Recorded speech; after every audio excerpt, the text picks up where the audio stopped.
घोरबा चढ़ल आवे ब्राह्मण दुलरुआ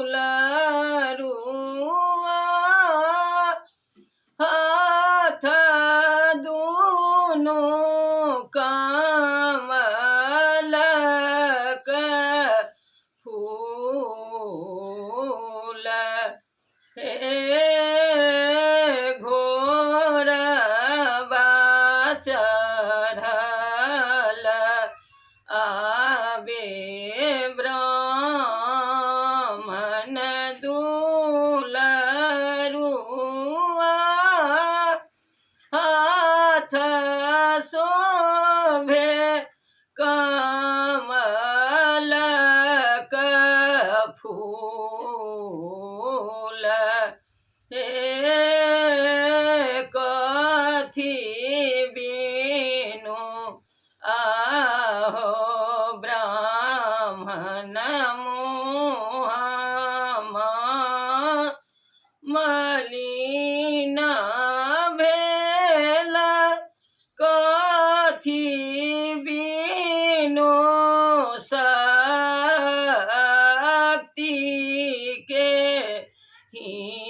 हीन हे कथी बिनु आहो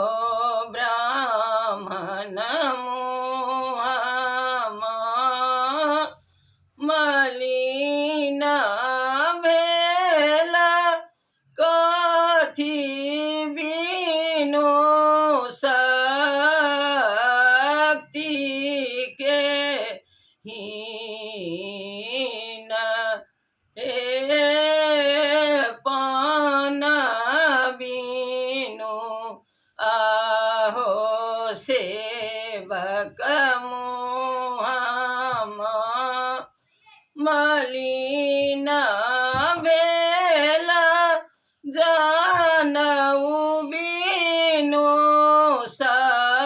शक्ति के हीन हे पान बिनु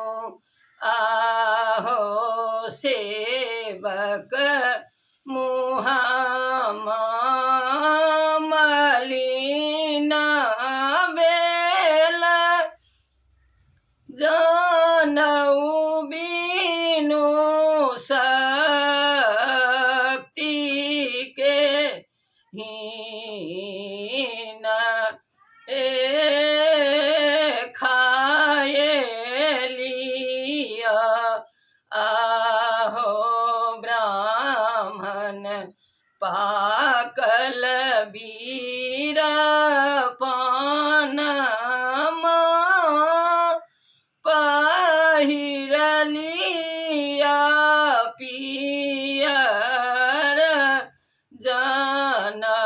जनऊ हे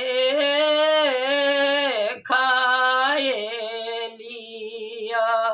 आहो ब्राह्मण पाकल बीर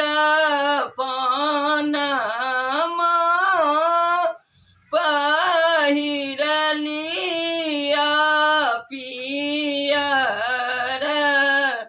जनऊ हे भानहि विद्यापति सो